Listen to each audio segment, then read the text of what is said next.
Welcome to Gift of Health Weekly Wellness Chat. I'm Dr. Arjun Rayapudi, and this is my lovely wife, Dr. Shobha Rayapudi. We're both lifestyle medicine doctors and co-founders of Gift of Health, where we make it easy for people to adapt a healthier diet and lifestyle so that you can reverse and prevent chronic disease, get off medications, and lose weight, have more fun and energy in life. So, continuing with our weekly wellness chat, today we have a very, very special guest, one of our favorites, Chef AJ. And Yeah, as you know, like every week we have a special guest, and of course, today's guest doesn't need much introduction. But for those of you who are meeting her for the first time, I know like she's lovingly called as Chef AJ, but I see her life as a message which inspires, which can inspire a 5-year-old kid to a 60-year-old person. And she is a chef, and she does so many things every day to inspire everybody. She's the host of television series. She also does healthy living with Chef AJ every day. She has live shows. I don't know how she manages to do so many things at the same time. She's also author of the book Unprocessed and Secrets to Ultimate Weight Loss. And I know like today we can spend the whole hour introducing her, but but we'll have the links for her website and everything, so for you to see her. And she also shared her amazing story at McDougall's program, so we will be posting all those links. But without further ado, we are so happy and excited to have her in our show. So welcome, Chef AJ. We are so excited to have you here today. welcome to Gift of Health Wellness Chat. And so we're so glad you joined us today. Well, thank you for inviting me. Yes. So this is the first question we wanted to ask Chef AJ, because I know like everybody calls you Chef AJ, but what is your real name? Would you like us to tell? No, it's okay. You know, my very first book that I wrote 11 years ago on processed, I wrote it in the first little, legally, my name is Abby J, but everybody calls me AJ. Wonderful. So, Chef AJ, like you had an amazing, incredible transformation, right? Like for being an obese, food, like a junk foodie for almost like for a long time to now you have totally transformed your health. Not only transformed your health, but your health, you have helped thousands of people to find that health and energy within them.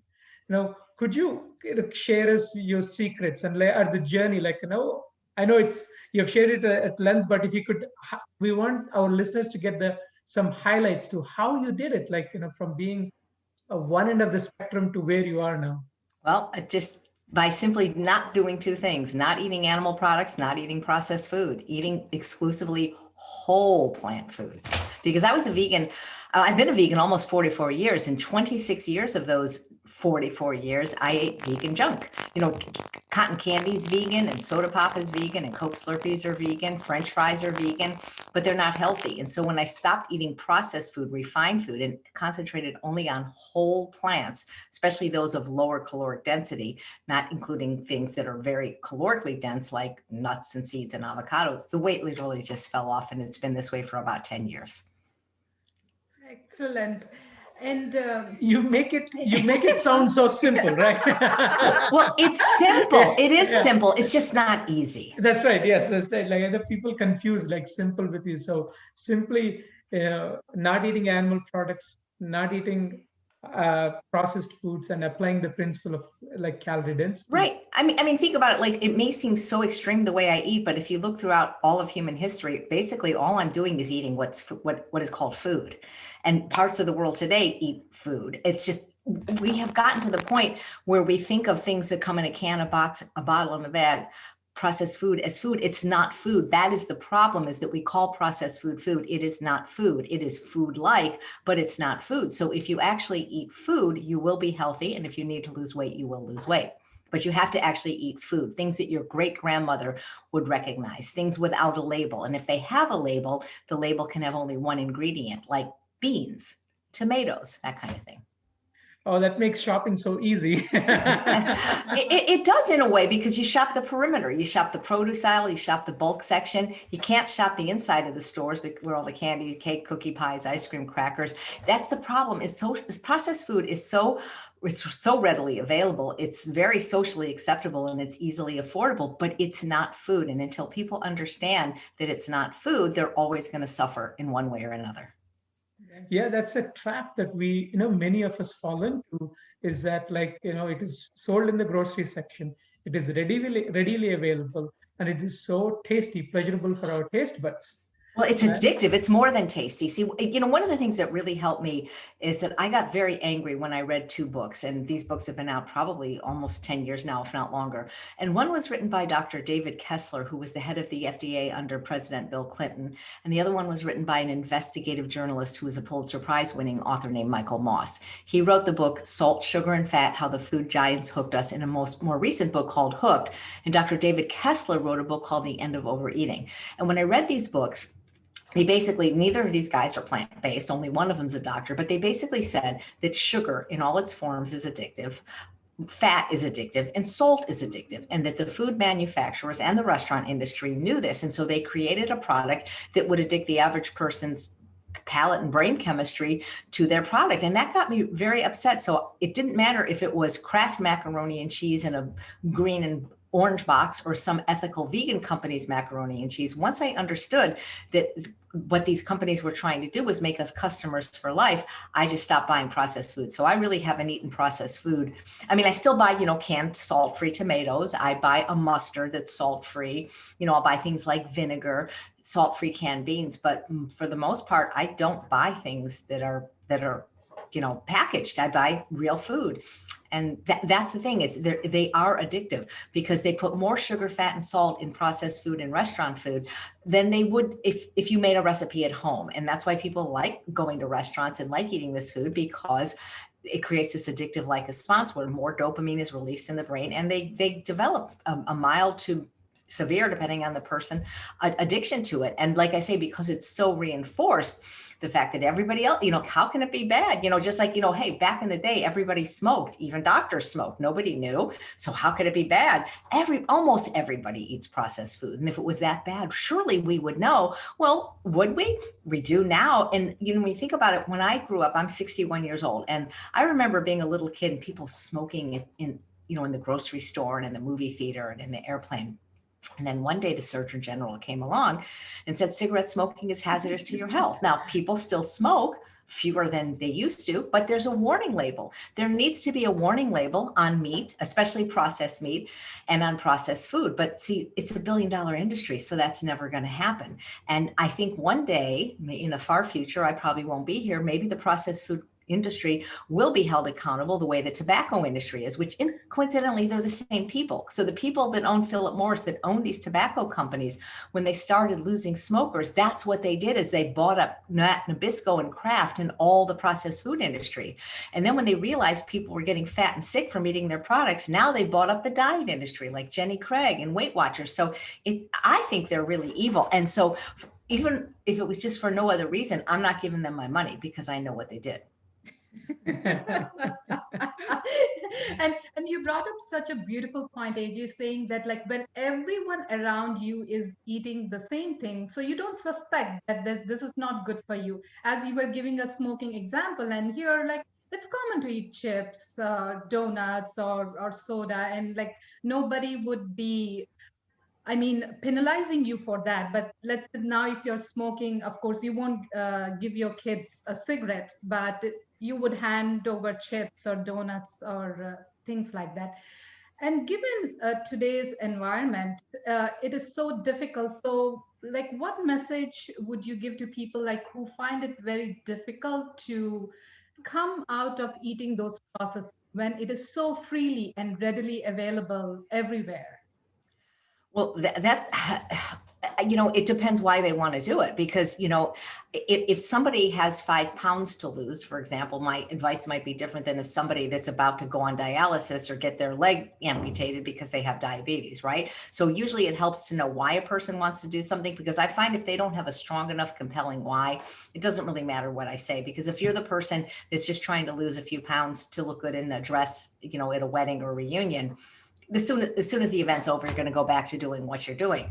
So I think finding what they call the why that makes you cry can be the first step. That doesn't mean it's not going to be difficult, because it will be. But I think really it's important to find a supportive community, especially because most people don't eat anywhere near a healthy diet. And this junk is everywhere. It's in the environment. Everywhere you go, from the pet store to the hardware store to the hospital, all there is junk food at the register, every place you go. So it really does take a community to do what, like Dr. Lyle and Dr. Goldhammer say, escape this dietary pleasure trap, because this food is everywhere. So, I think, like the old saying goes, a journey of 1,000 miles begins with a step. So I guess the first step for a lot of people, I would say, because if you tell them what I teach, which is abstinence. And I teach an abstinence-based program based on not only the absence of animal products, but SOFAs, sugar, oil, flour, alcohol, salt. They just freak out, because people, especially people who are addicted to food, do not like the concept of abstinence. So we start, instead of with subtraction, with addition, and find ways to get people just eating more fruits and vegetables. And that's usually where I start with a lot of people. Absolutely. Chef AJ, like we have some comments from our viewers. They're saying that you're aging so gracefully. They can't believe that you're 61. I know. Well, then let that be your impetus, because I'm telling you, it's not just being vegan, because I was vegan for a long time. It didn't look as good as people tell me I look now. It's eating this high the diet I eat, fruits, vegetables, whole grains, and legumes, are not only the foods lowest in caloric density, but they're the foods highest in nutrient density. And they're anti-inflammatory. And people look, they keep saying to me, and this every day on my show, somebody says, you have such beautiful skin. What's the secret? Well, if you go to my YouTube channel, I probably have 1,000 videos now. And if you go look at some of the older ones, you're going to see a whole different skin. And you're like, what, you have like surgery? No, it's just that it's cumulative over time, eating all these fruits and vegetables. People are looking for like a pill, a potion, or a procedure, when really it's what you put in your body that's more important than what you put on your body. And as far as what I put on my body, another thing that made a difference, and I hated to do this because I was a sun worshiper, but when I moved from Los Angeles to Palm Springs 2 years ago, the doctors here, because they've been practicing here, they read me the riot act. They said, this is not LA sun. This sun gives everybody skin cancer. And for the first time in my life, I actually started wearing sunscreen. But even more than that, I don't let any sun touch my face. It's on my body if it wants to be, but I wear like what you would see in the Middle East. I literally wear that as my hat. I've gotten so afraid. But it really is it's the kale, it's the blueberries, it's the fruits and vegetables that really make a person, beauty from within. And if you're healthy on the inside, you generally will look healthy on the outside. Wonderful. Yeah. So for our viewers, those of you who are joining just now, we are in conversation with Chef AJ, and share this widely, invite your friends and family, and you are going to like have a uh, quite a bit of an enlightening discussion. And like next, it's only been 14 minutes since we started. We already shared so much. I think it's enough for people to think and to process and implement. Yeah. Yeah. So when it comes to weight loss, people try everything.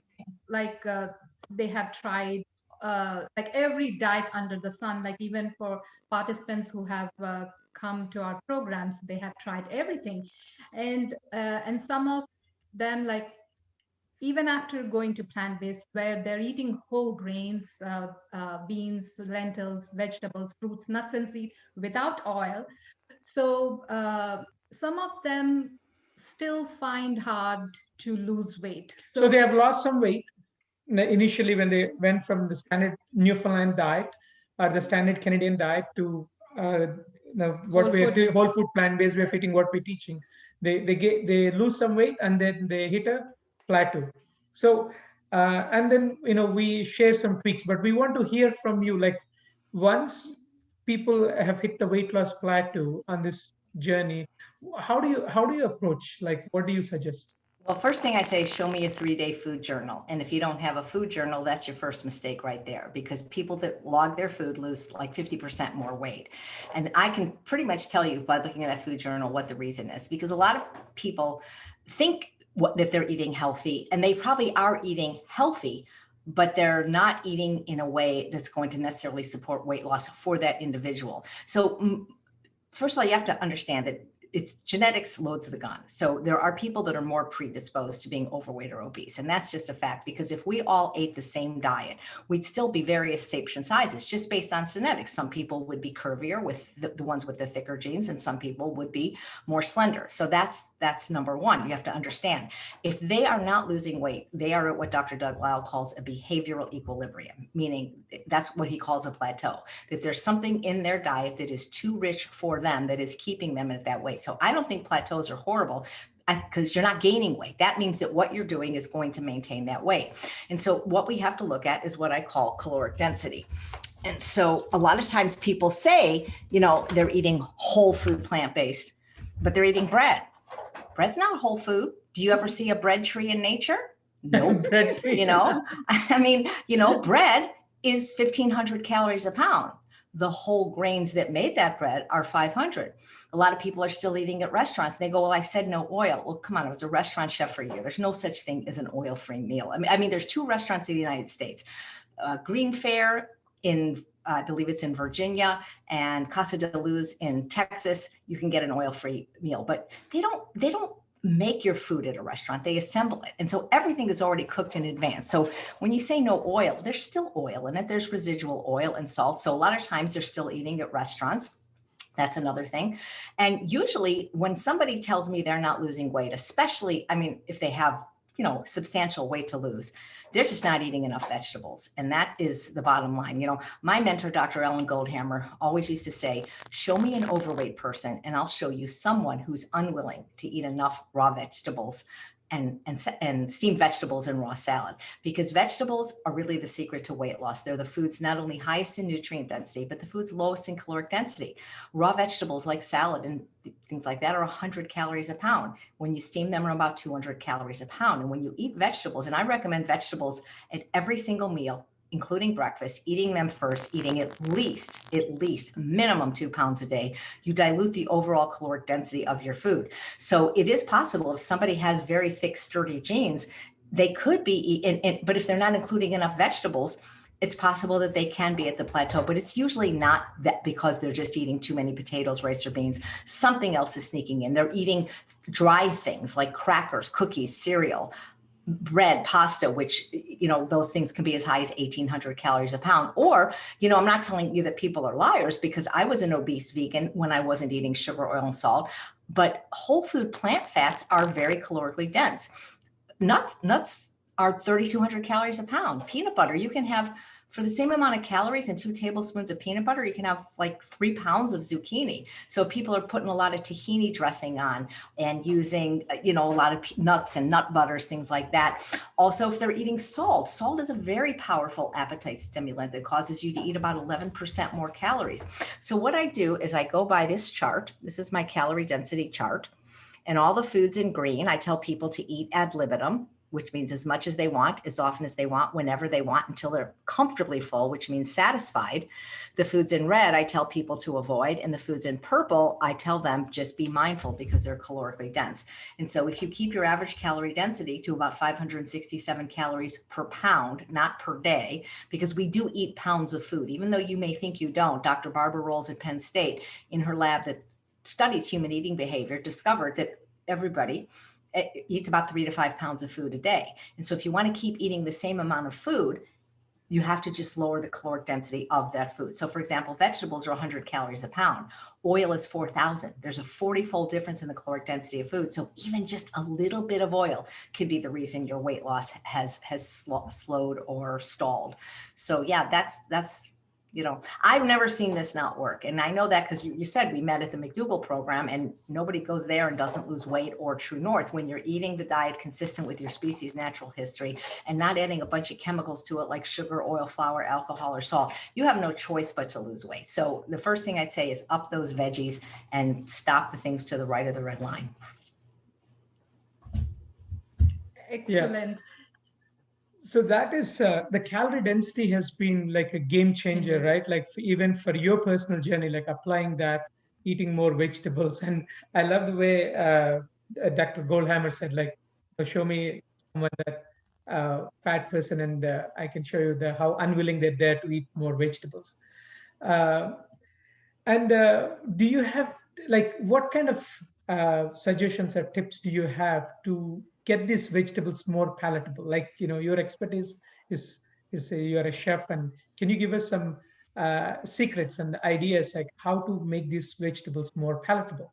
Right. So the first one would be cooking methods. So for example, like I don't sit there and eat a pound of raw kale without any dressing. I get it. But when you cook things, especially when you roast things, you are making them more delicious, because when you roast vegetables, like have a recipe, for example, for oven roasted ratatouille. Ratatouille is generally eggplant and zucchini and tomato and red onion.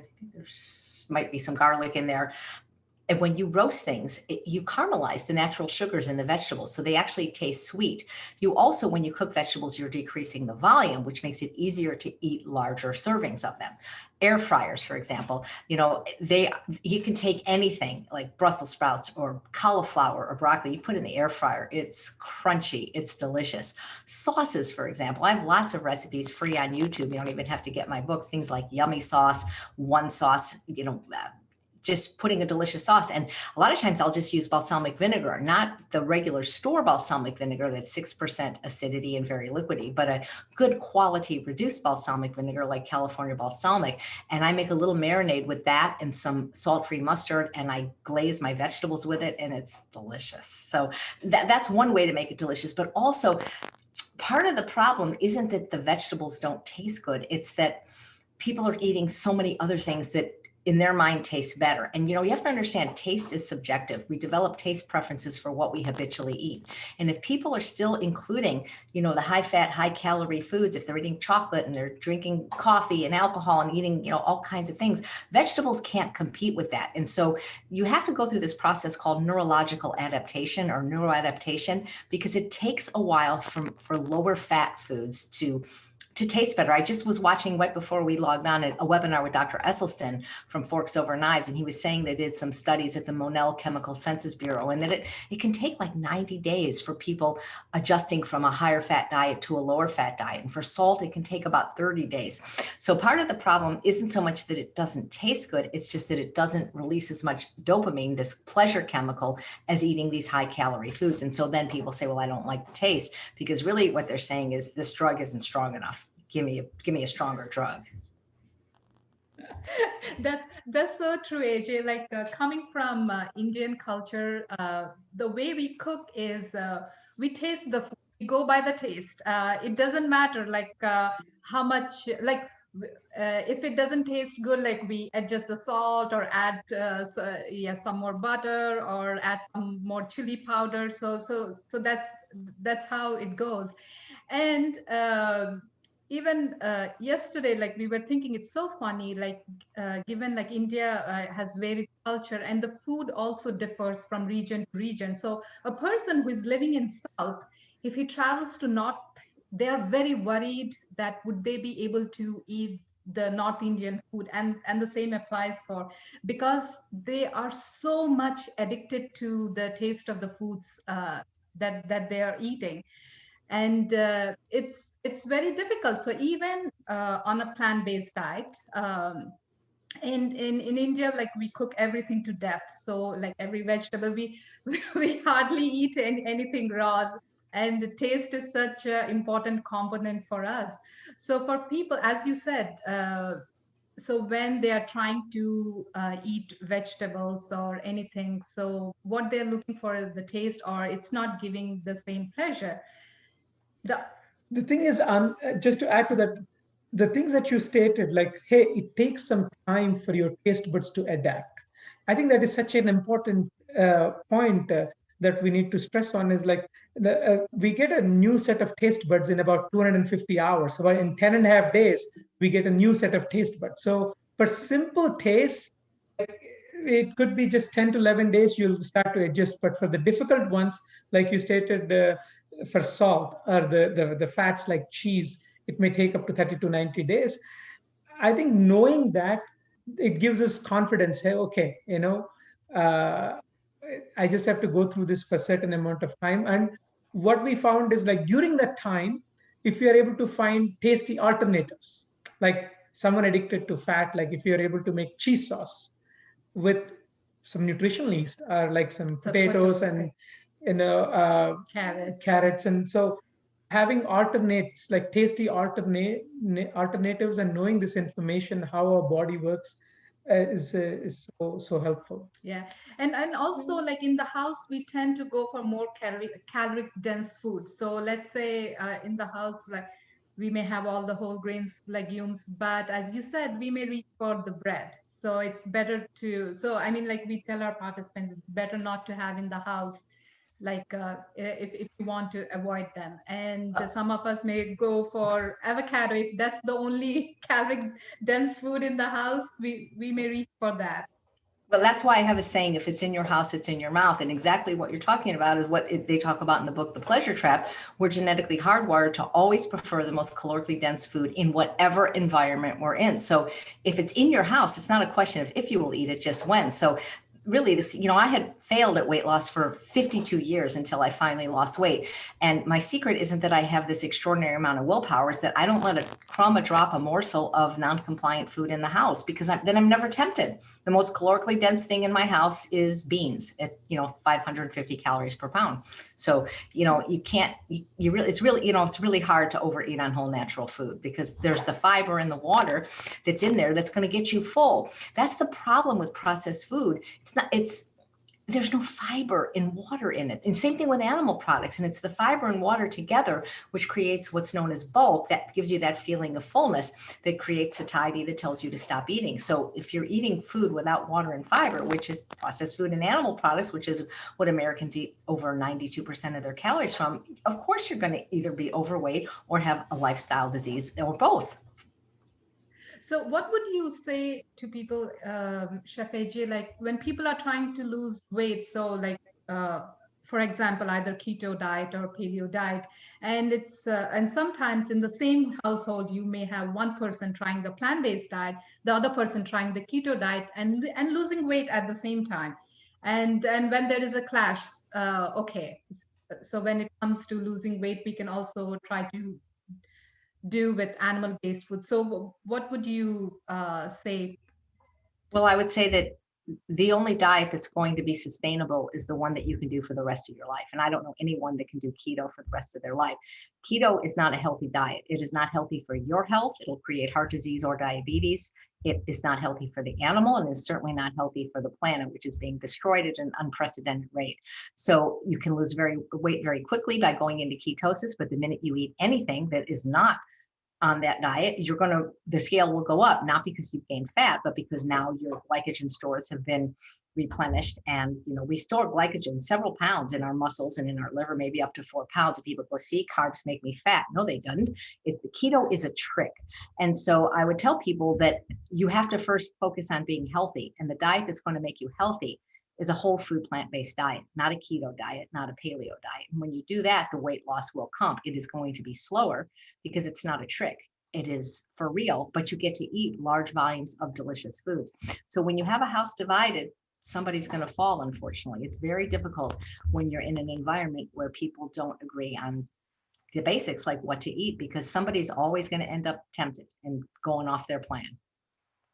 You're so right, Chef AJ, and that's what some of the people experience too. Like when they're trying so diligently to stick on to whole food plant-based, but when the family members are eating otherwise, or they have the junk in foods, it's so difficult to stick. As you said, it's not about the willpower, but uh, so, like, what advice you would have for those sort of people, like who are trying to do their best to eat, but are not successful convincing the family members who are eating otherwise? So what the question is, how to convince family members, or? So mostly like how to deal with that, because as when the rest of the family members are eating otherwise, where they're eating animal-based food, oil, salt, sugar, Yeah. and where one person is Yeah. trying to follow whole food plant-based diet and lose weight. And the unfortunate thing is the other people, they do not have the weight problem, so they are like, I can eat whatever I want, Right. and it's not going to affect me. Got it. Well, okay. So, all right, then let's say you're a family of 5 people, and 4 of the people are able-bodied and one of the children is disabled and in a wheelchair. And that child, in order to get in and out of the house, needs a ramp built for this child.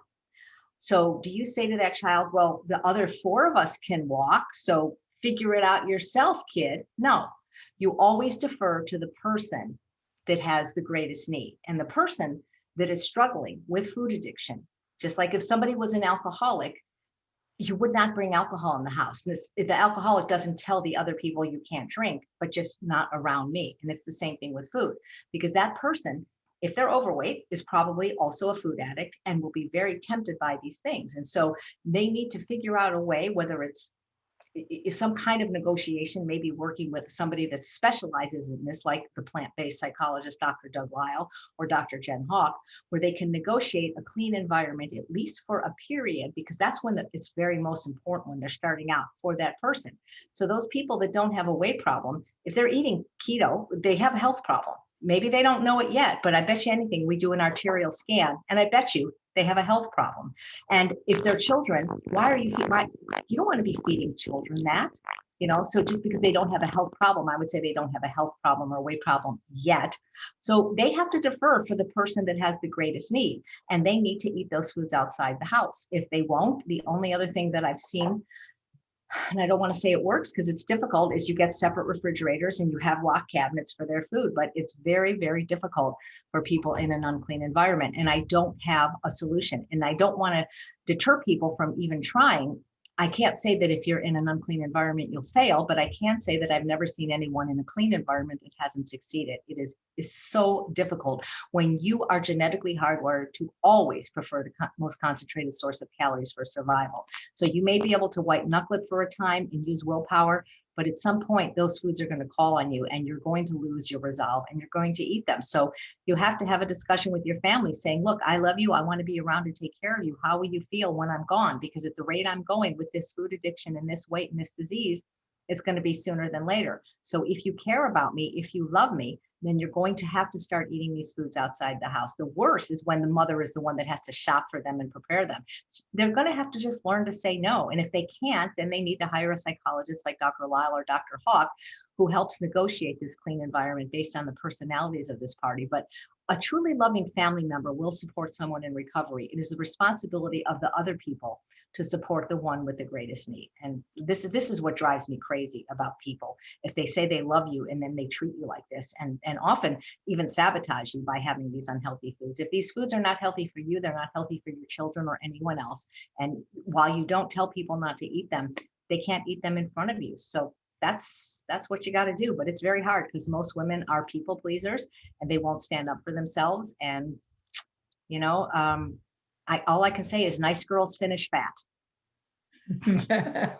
It's so well said. And I like that one liner, nice girls finish fat.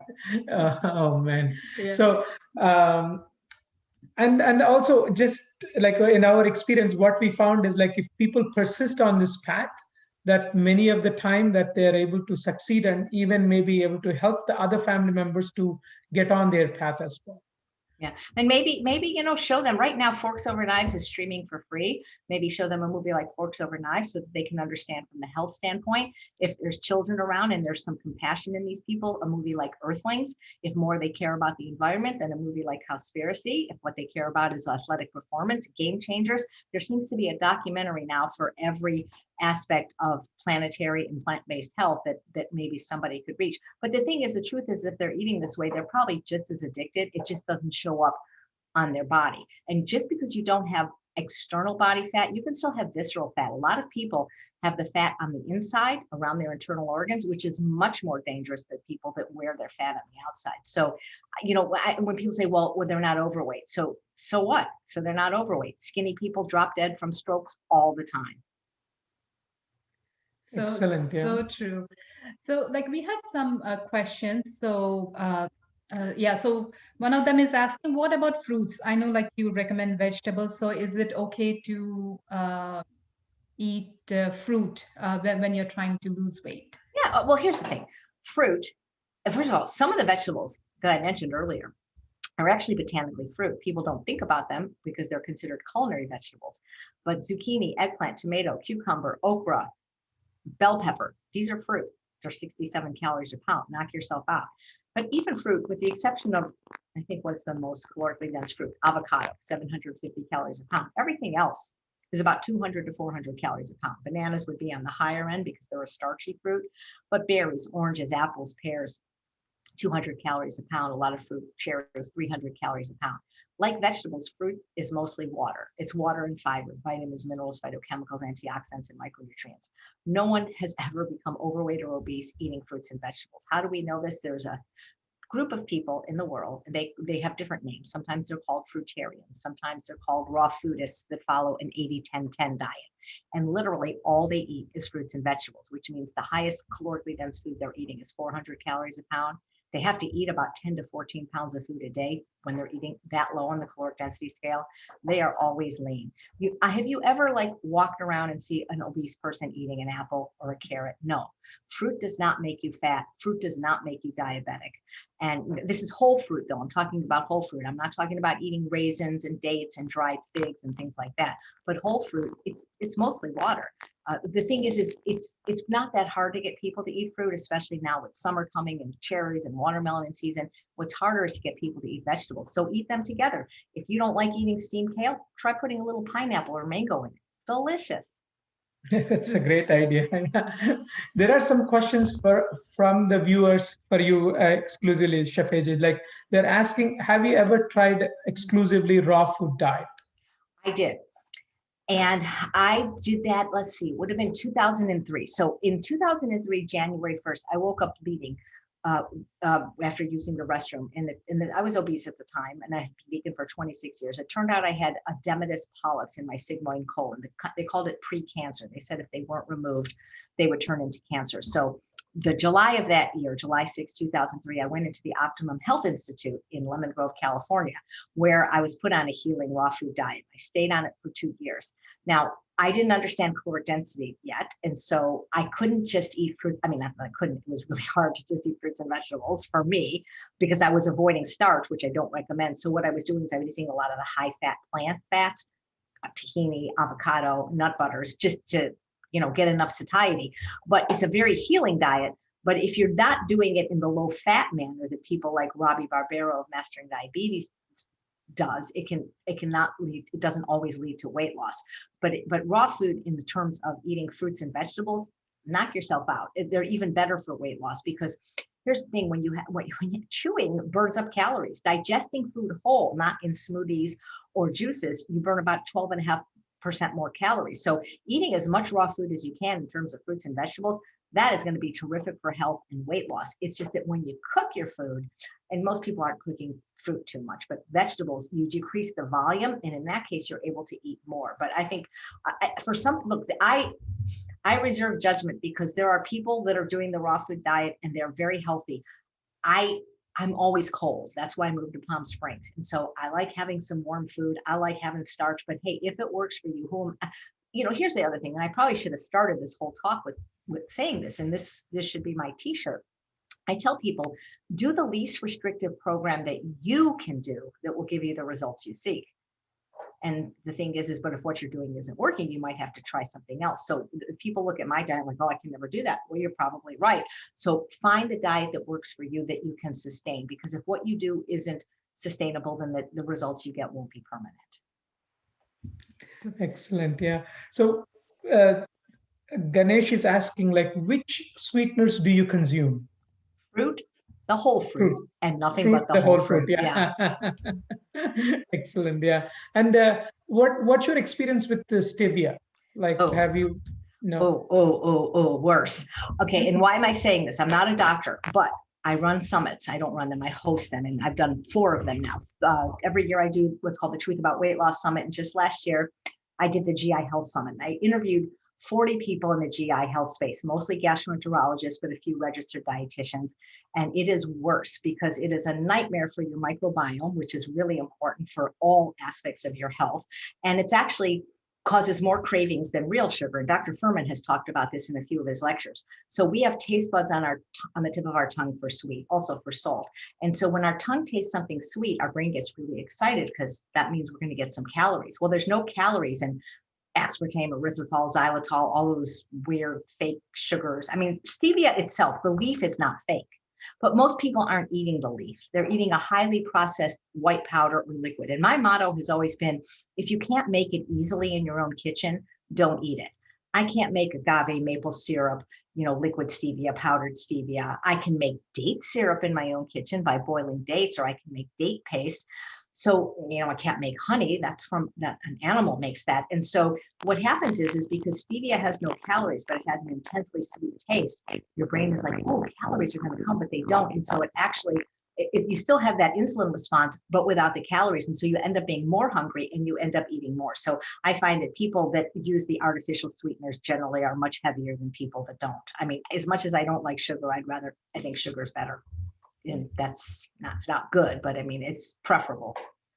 So we just wanted to let you know, AJ, in between there is a disturbance coming. So I don't know if it's from the microphone or like when it's moving, but it's just coming in between, not all throughout. So just wanted to let you know that.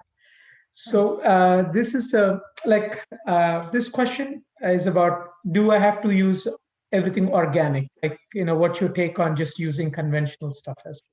Yeah, I live in the real world. Right now I'm not traveling, but I used to, and I think it would have been impossible to do everything organic. When I interview a doctor like Dr. Ron Weiss in New Jersey, who's also a regenerative farmer, I get really sold, yeah, all organic all the time. But in the real world, I don't.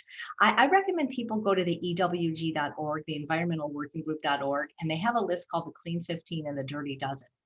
And what that will tell you is which produce crops or which food items have the most pesticide use. So, things like a grapefruit, for example, where I don't know anybody that eats the peel of a grapefruit, it's less important. But things that are very delicate, that you eat the whole thing of, like a strawberry, for example, then put your organic dollars there. But at the end of the day, you can go to nutritionfacts.org and look at Dr. Michael Greger's videos. It's always preferable to eat even conventional produce than it is organic animal products or processed food. Yeah, that's the bottom line. Just eat the fruits and vegetables. If you can afford organic is available, go for it. Otherwise, just eat them. It's better to eat them rather than avoiding them. Wonderful. So this is another question that we have from the audience. Like, for someone who's starting out, like who's on the sidelines, have been thinking about, there are some people commenting, I want to try plant-based. I'm thinking about trying plant-based. Uh, you know, how what are your one or two top suggestions that they can get started? And they're also asking, what should I avoid? Like, what are the common pitfalls or mistakes that people make, the beginners do? Yeah, I think one mistake that I see a lot is people do what I did at the beginning and just avoid animal products. And so there's a lot of vegan junk food out there right now. And so they get into that trap of eating the fake meats and the fake cheeses instead of eating the whole foods, because these things weren't even available when I went vegan 44 years ago, but a lot of people rely on that. And then, just not eating enough is another thing I see, because a lot of times people don't understand calorie density. And because plants are of a lower caloric density than animal products, which, meat and things like that are about 1,000 calories a pound for meat, 1,600 calories per pound for cheese, you actually have to eat more. And this idea of eating more and weighing less eludes people until they really understand calorie density. So a lot of times they think, okay, vegan, I'm just going to eat fruits and vegetables. Yeah, you're going to be hungry. So you can't be afraid of the whole starches like potatoes, rice, and beans. Those are not fattening. It's the cooking methods and what people put on them, like butter, cheese, and bacon, and olive oil, that are fattening.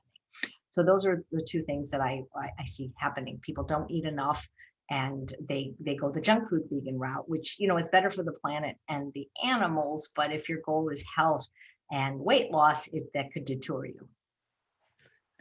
And as Dr. McDougall says, like, it's if you're eating junk vegan foods, it may be better for all the animals, but it is not good for the most important animal, which is you. Yeah. And the thing is this, this is the thing with this idea of the pleasure trap: sugar, fat, and salt. Vegan junk food is every bit as tasty as regular junk food. And it's hard for people to not eat it. And when they do eat it, to not enjoy it and overeat it. Mm-hmm. Excellent, yeah. What are your favorite and easy meals that can help someone like to be lean and fit? Yeah, we call it the potato meal in my house because it's a meal based on a potato. And actually, we've even served this to company who wasn't vegan. We do like a potato bar. And so what we do is we cook up a bunch of potatoes of different kinds, basically like large russets and different types of sweet potatoes, and we roast them because that's my preferred method. And then you have all these toppings you put in them. So for example, you might have black beans or pinto beans, and you might have some roasted corn, and you might have some salsa and guacamole, which you can make full fat or buy or make it out of peas, and maybe some cilantro and maybe some jalapeno. And people can stuff their own potato. You can make a faux vegan cheese sauce, and people love to customize their meals. You can do the same thing with bowls by using grains and things like that. So those are the things, and they're very easy because my husband can make it himself. He knows how to microwave a baked potato for 6 minutes and open up a can of salt-free beans and some frozen corn. And he can make this for himself. And he does. Well, when I was traveling, he would do it all the time. And it's delicious and it's filling and it's economical. So that would be one thing I would suggest. And people really love potatoes. They love starch or anything based on rice or grains, stir fry. And when I say stir fry, I don't mean fry in oil. You can steam fry in water. Just make food that people are used to eating, but just don't put the meat in. So now, I know people are afraid to eat potatoes. Like when it comes to weight loss, they're like, oh, maybe potatoes are just going to make me fat. But nope. They're 1 calorie a gram. They can't make you fat unless you're putting something on it that makes you fat, like salt and oil and things like that. If they're worried about potatoes making them fat, have them check out Andrew Spudfit Taylor. He lost 120 pounds eating nothing but potatoes for an entire year. Yes. So, and I also love when you talk about McDougall, and you also have a song. So would you like to sing that for us? Because oh my God, you know what? I think I'm going to sing it on Monday on my show because Dr. McDougall's my guest. I'm trying to remember. It's been a while since I sang it. Let's see, something like this. John McDougall has a plan based on carbohydrates. If you eat them, you'll be thin and won't have ass or thigh weight. John McDougall, he's the man. He's as smart as Plato. Eating starch will make you thin. Just eat a damn potato. So I think that was the song. Eat a damn potato. Yeah. Wonderful. So there is a question from Sandra. She's asking, what's your take on corn tortillas? Yeah. So again, things are on a spectrum, right? Good, better, best. And so you got to realize that corn, you can get pretty healthy corn tortillas. They're made with just corn or corn and lime. The thing is I look at everything through the lens of caloric density. And so if you're trying to lose weight, you have to realize that eating the corn whole on the cob or just off the cob, but whole corn is corn's a grain. It's 500 calories a pound. Corn tortillas are about 1,100 calories a pound. So they're more than double caloric density. And then you cook them up in an air fryer and make them crunchy. Now they're chips. You could just eat a lot more corn tortillas than you can corn on the cob. Air pop popcorn, people think it's a weight loss food or a good snack. It's 1,800 calories a pound. So again, anytime you remove the water, you increase caloric density. That said, it's still lower in caloric density than bread. I eat them occasionally, but it's not like an everyday food. And it's again, how much, each one could be 60 to 90 calories.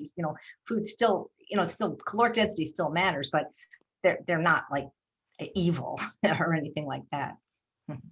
So the most important thing is it's not like whether if you eat corn tortillas every now and then or not, but what are you eating them with, yes. Right? Like, if you're putting a lot of vegetables and corn and things like zucchini, low calorie dense vegetables, and making corn tortillas, that's fine. But if you're putting beef and chicken and bacon and like cheese, then you make it more caloric dense. So usually, because that's the thing, you think about corn tortillas, the first thing I think of is guacamole. And then some people, when you think corn chips and guacamole, then they're thinking margaritas. So, it depends. It's just like when we mention like potatoes, it's not the potatoes that's the problem. It's what accompanies. Like, are you frying them? Are you putting cheese or butter or sour cream or salt? Like, so, um, yeah, we can keep going about the individual foods, but it's the overall what we are eating in a day is what matters, right? Yes, yeah. Uh, so this there is a comment from Dr. Ajay Shah. I think you've been on his Yeah, yeah, because we have the Dr. same name basically. AJ, we're close to the same Yeah, name. straight. Like Dr. Shah is saying, like, excellent presentation, and he's happy to see you and us, having this conversation here. That's so Good, good. nice. Yeah. So Mhm. yeah, this is this is mind-boggling for us. Like, regarding when we see your work ethic, like, you're working tirelessly every day, single day, sharing your expertise and bringing the expertise of many other lifestyle medicine experts via your social media handles, Facebook, YouTube. And some days you're coordinating like 3 to 4 interviews or many I know. more, and at the same time teaching your ultimate weight loss program and doing cooking shows. So how do you stay inspired? That's one part, and the other thing is, how do you fuel yourself for such You, busy days? you got to do self-care first. So one of the things, I would not be a very good employee to somebody else, because I love the analogy of when you want an airplane and they say that should we experience a drop in cabin pressure, masks will drop, and to breathe. And if you have a child, you need to breathe first before you even take care of your child. Most people are the opposite way, especially women, as we mentioned, and who are people pleasers. Self-care is my healthcare. So like one of the reasons I'm able to do what I do is it's kind of like Winston Churchill. I heard he didn't start his day till much later. I get up about 5:30 or 6, but my work day doesn't start until 11 with my first show, because I take care of my needs and my family's needs first. I make my husband breakfast and I make his lunch for when he's ready, and I make my lunch so that it's ready when I have my lunch hour. I walk my dog for an hour, I spin for an hour, so I don't rush. And so like by the time I sit here at 11 o'clock, I can be fully present with my guests, because all my needs are taken care of. And unfortunately, most people don't have time to do that in life. They work for other people. They've got to be at work early, and they don't make time for food preparation or exercise. And so for me, that's what fuels my day. And then I just work all day through, and then at 9 o'clock, 9:30, I hit the pillow and I'm tired, and I don't have any, when people tell me they have trouble sleeping, I'm like, well, what do you do all day? Because like by the time I mean, sometimes falling asleep at 7 o'clock, eating dinner. So, I think that's it, and of course, eating the way I eat, it fuels me instead of, making me tired or lethargic. And so it's really, a lot of times it's what people are eating that doesn't, they might be getting calories enough and more than enough, but they're not really getting the energy because they're not eating whole natural food. So, we really want to thank you for your time, for taking this time and sharing your knowledge. Like, it has been so valuable, and Yeah, and like your expertise, like, we know that you're so busy, and you also have a class to teach. That's true. So Wednesday is when I teach. Yep. yes, yes, yeah. There are maybe a couple last questions. I Like, have time. I don't have, my class doesn't start till 4. I just need a little bit of you have break time. in Oh, good, between. good, excellent. Yeah. So there is Pearl is asking, like, how much salt do you have each day? You don't use any salt, right? Or you use some This salt? much. I have no salt. I mean, I shouldn't say that, because I have sodium, because there's sodium in whole natural food like vegetables. And I am not perfect with the salt. Sometimes I buy a plant milk that has salt. Um, let's see what else has. There's a few products that I do have that have salt, but for the most part, I don't add salt. So I don't cook with salt. I don't add things like coconut aminos or Bragg's amino acid or soy sauce or tamari to the food. So for me, for a lot of people, salt is harder to eliminate or reduce than even sugar or oil. But I was fortunate, I suppose, because my dad was in his 50s when I was born, and he already had his first heart attack. So I wasn't raised with salt. So I think salt is really an acquired taste, whereas, sugar everybody loves, because breast milk is sweet. We love sweet, but you kind of have to learn to like salt, and it's very hard for people. So I don't add any salt. So what I tell people, there's a few things you can do. There's some wonderful salt-free seasonings now that didn't used to exist, like Benson's Table Tasty, like Dylan Holmes' Well Your World line of sauces and spices.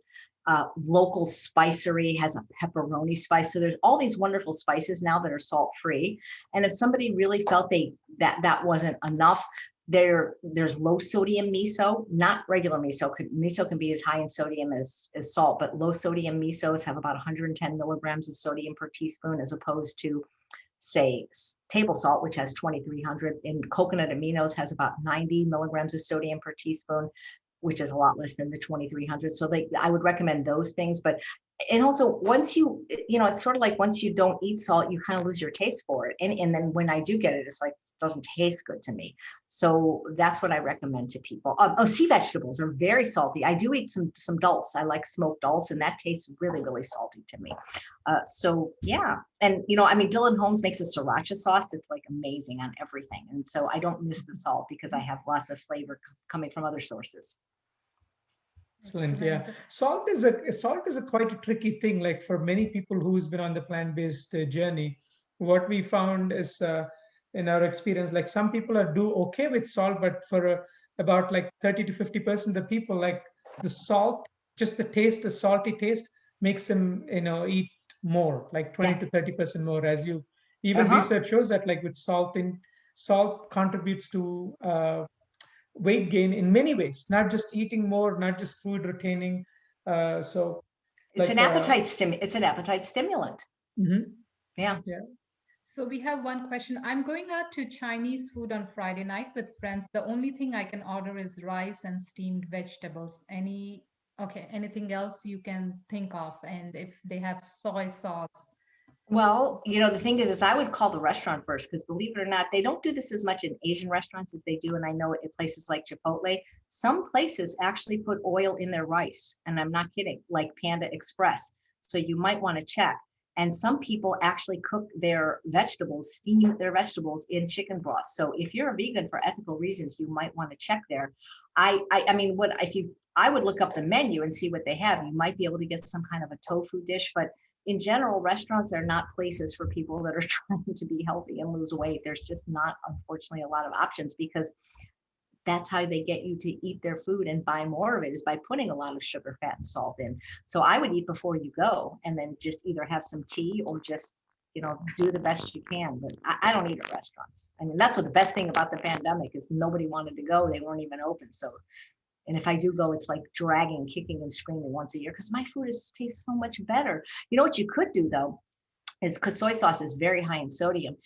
I don't know if you'll have time to get this by Friday, but California balsamic vinegar makes a flavor called teriyaki that tastes amazing. And it has like 34 or 38 calories per tablespoon. You don't need a lot, and it has no sugar, oil, or salt. And you can get the Gilroy garlic or the teriyaki flavor, and that would be really delicious on your rice and veggies.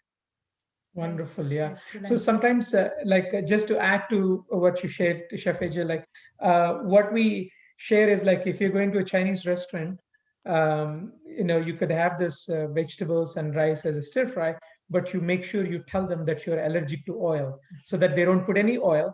So that they're making, and also you tell them to use the least amount of salt as well. So if you're, and we also encourage to eat before you go. But if you were to have a meal, this is the safest, we would say, is like, tell them that you're allergic to oil and least amount of salt. Enjoy your vegetables, lots of extra vegetables with the rice. Yeah. Right. Or find other ways to do things with friends. Yes, absolutely. That's true.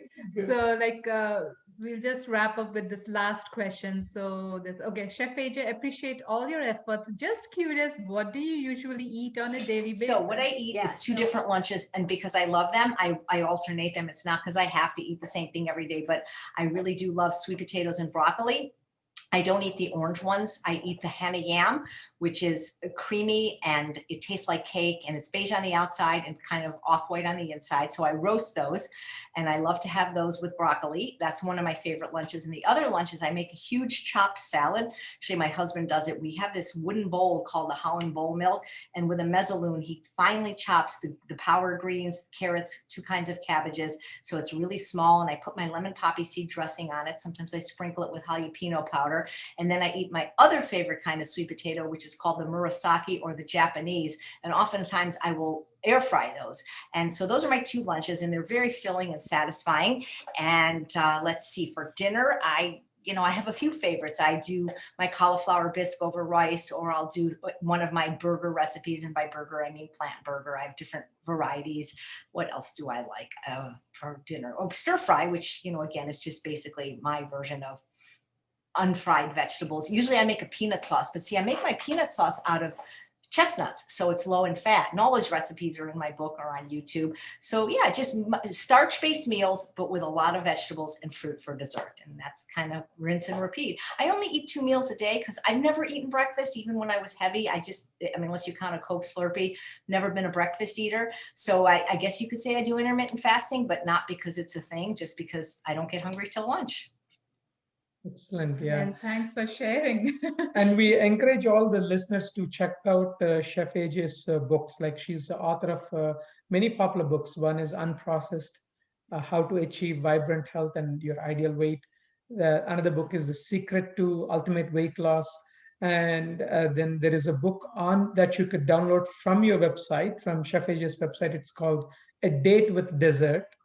And check out her TV show. It's on Foodie TV. On YouTube now, yeah. Now you can get the whole all 13 episodes are on YouTube now. 13 episodes on YouTube. Healthy Living with Chef AJ. AJ. Wonderful. And I love this comment where you're proud to say that your IQ is higher than your cholesterol. So either I have low cholesterol or I'm very smart. Yes. Yeah. Good, excellent. Yeah, so this was Make sure wonderful. you tell everybody that in June you're going to be on my show to watch. Yes. So right. we can't wait for it. Like, we'll be on Chef AJ's Lifestyle Medicine Week series. Like, we'll be doing another conversation with you on your show, and we are so looking forward to it. Nice. Yeah, it was such a pleasure, Chef AJ, to have you here, and thank you so much. You shared so much, and our viewers are very happy, and we have wonderful comments, and Yeah, it's like there are many comments on Gift of Health page. So it's such an awesome session. Erin is saying. We recommend the viewers to go back, if you're joining now, go back and watch the replay. There is so much wisdom in the even like the first 15-20 minutes. So go back and rewatch it and share it widely. So thank you so much for joining us. It's been such a pleasure to be with you. It's always a pleasure to watch your shows, but now doing the session with you live together is even more exciting. Right. Thank you. It's much easier to interview than it is being interviewed.